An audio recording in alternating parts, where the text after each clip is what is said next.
Tenet Two, organizational change requires individual change. And our plain language question is who has to do their job differently and how? And I always begin Tenet Two with this notion that organizations don't change. In the end, it's individuals that change. Whether we are implementing a change that's impacting a work group of 10 or a new single instance of an integrated enterprise resource planning application that 10,000 people will engage in, it is individuals that bring the change to life in how they show up each day. Now, we tend to focus on change at the organizational level, right? That new enterprise resource planning application, a new physical location, a new business process, maybe it's introduction of a shared service. And actually jump over to the question pane in the webinar, chat in some of the changes you're working on right now. SAP, a re-implementation of a new ERP. I love the re-implementation of an ERP. It happens a lot.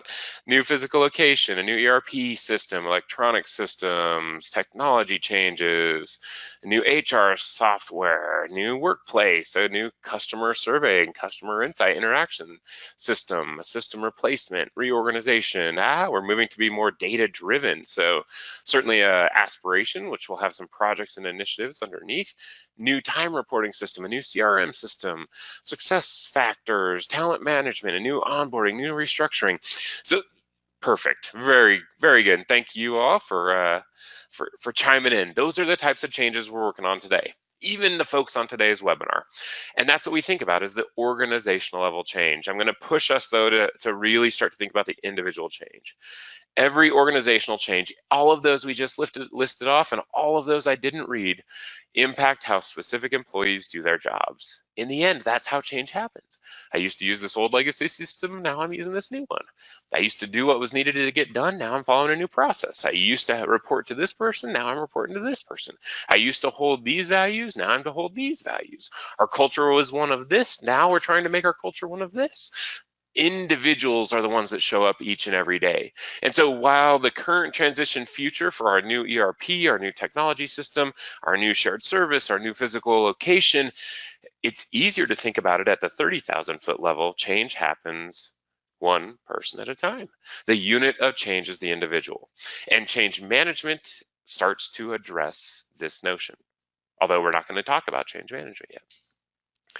Once we start to identify who has to do their job differently, then I think we start to have to define how they have to do their job differently. Prosci introduced these 10 aspects of job impact. 10 aspects of change impact. Your initiative may or may not impact process, system, tools, job roles, critical behaviors, mindsets, attitudes, beliefs, reporting structures, performance reviews, compensation, and location. And it's going to impact different individuals and different groups differently. If we're redesigning our expense reporting structure and a person submits expenses once every 6 months, we're going to have a minimal impact on them. But for our growth team who is out there on the road and supporting expenses every week, it's going to be a significant impact to them. And for our accounting function that actually manages expenses, it turns their entire job on its head. So we need to understand who has to do their job differently and how will their job change. What did their job look like before? What is it going to look like after? At that individual level. It's not that we're implementing an ERP. Certainly we are at 30,000 feet. But you, Dan, our growth team squad leader, is going to have to show up differently this way. And that's that individual change component.